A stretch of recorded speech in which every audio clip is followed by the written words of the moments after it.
Hello everyone! Aling Tindera Vlogs here! For today's video, magluluto ako ng isdang pinangat na matambaka. Ito ang mga sangkap na gagamitin natin sa pagluluto. Garlic, ito naman yung ginger, tapos ito yung siling haba na pangsigang, and then gagamit tayo ng sibuyas na pula at saka sibuyas na puti. At ito yung kamatis. Actually guys, ang kamatis na ginamit ko dito ay medyo malalaki at hinog na bali ano to, 6 na piraso itong kamatis natin. So gagamit din dito na paminta. Actually itong paminta guys ay dinikdik ko na. So gagamit din tayo ng asin mamaya. So, tara guys, umpisahan na natin ang ating lulutuin, isdang pinangat.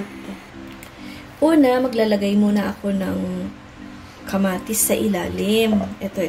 Maglalatag muna tayo ng kamatis na mga pakonti-konti lang. Tapos maglalagay na ako ng bawang. Maglalagay na din ako ng ginger.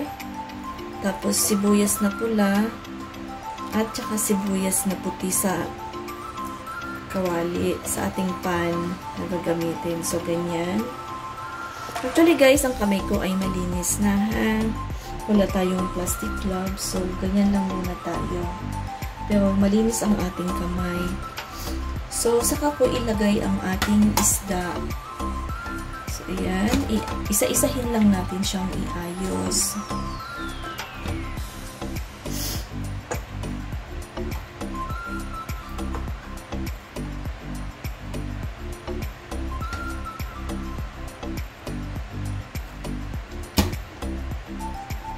So, bali, ano to? 3, 4, 5, 6, 7, 8. 2, 4, 5, 6, 7, 8. So, ito, enough na ito guys. Mga 9 pieces tayo. Actually, ito, 1 kilo. Ilahat na naman natin. Meron pa tayo dito guys. 8, 10, 11, 12. Bali, ito. Ganito kadami ang 1 kilo. 1 kilo ang aking lulutuin.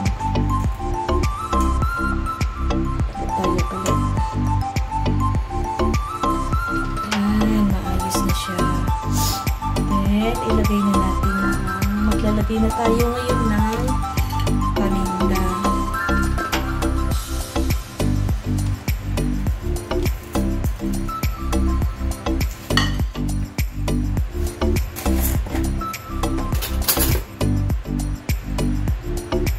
Maglalagay na din ako guys ng sili. Ay, ano pala, asin. Actually guys, ang asin na gamit ko ngayon ay iodized salt. Pwede kayo dito gumamit ng kahit anong klaseng asin, salt na yung malalaki o kaya yung pink na salt. Pwede. Kahit ano guys, pwede dyan. Tapos, unti-untiin na nating ilagay ang ating mga natirang ingredients. Lagay na tayo ng bawang ulit, yung ating ginger, yung ating sibuyas na puti. So, ganyan lang guys, ilahat na natin ang ating natirang ingredients. Kahit saan yan pwede. Lagyan na tayo ng kamatis. At ilagay ko na din guys yung siling haba dito sa gilid-gilid. So, ayan, ganyan siya.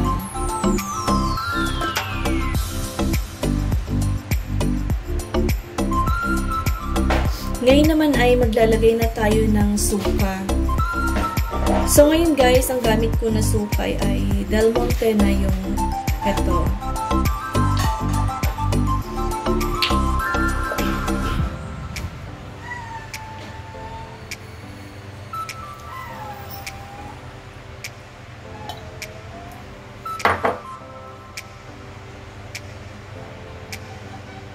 Balik. 1/2 cup ito guys na suka na ilalagay natin.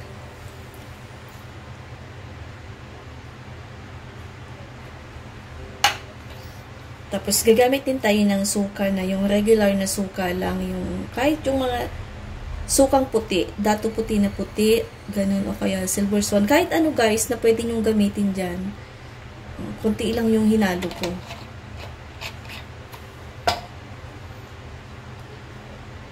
Tapos maglalagay ako ng kaunting mantika. Sa mantika naman guys, kahit anong klaseng oil ang gamitin ninyo. Ang purpose nito ay kasi patutuyuin natin ang ating paksiw, pinangat, para hindi masunog yung ilalim. Lalagay din tayo guys ng 1 cup na water.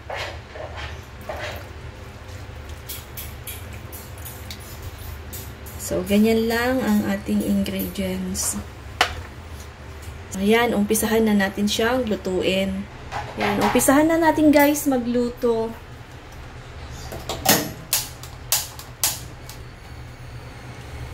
So, ayan, ganyan.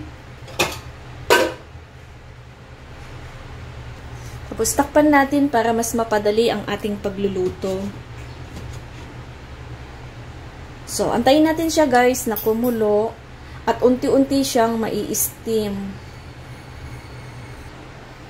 So, ayan na guys, nag-uumpisa na siyang kumulo. Antayin lang natin yan na kumulo ng kumulo at unti-unti siyang ma-steam hanggang sa tuluyan siyang maluto. Mga 10 minutes more.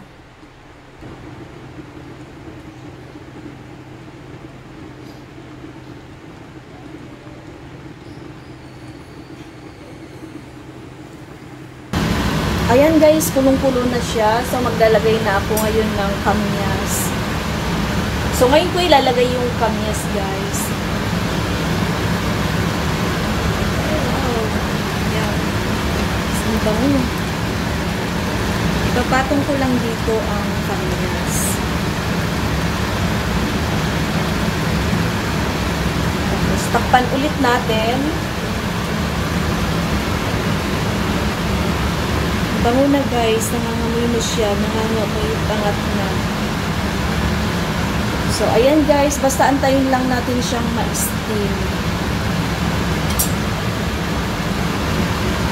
Teka pala, lagyan natin siya ng yung tubig-tubig niya guys, yung sabaw-sabaw niya. Ibuti lang natin siyang ganyan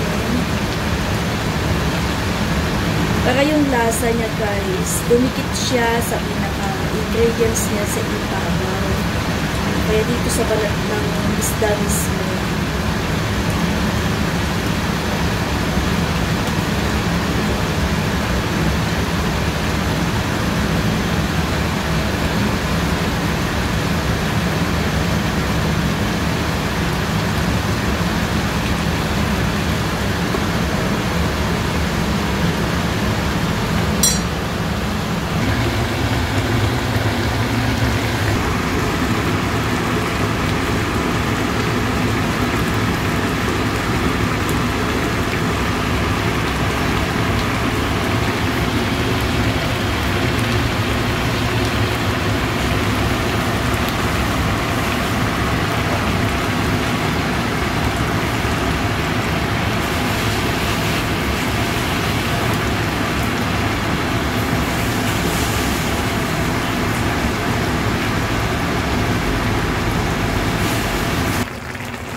So, eto na guys, luto na ang ating pinangat na isda na with kamyas at kamatis. So, ayan, ang sarap na yun guys. Super yummy na yan. Sobrang sarap. Ang bango niya guys. Ready na tayo guys. Ready na siya para kumain. So, titikman naman natin ang ating isdang pinangat.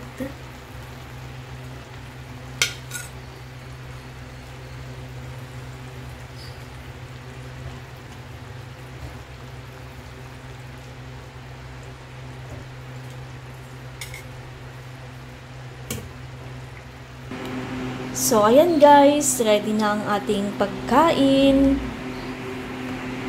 Simpleng recipe mula kay Aling Tindera Vlogs. So, shout out guys sa aking mga viewers, sa ating mga subscriber, sa aking mga members. Shout out sa inyong lahat at thank you sa laging pagsuporta sa aking mga videos. So, ayun lang guys. Subscribe, like, and comment para updated ka sa next na ating i-upload na videos. Bye guys and have a nice day everyone!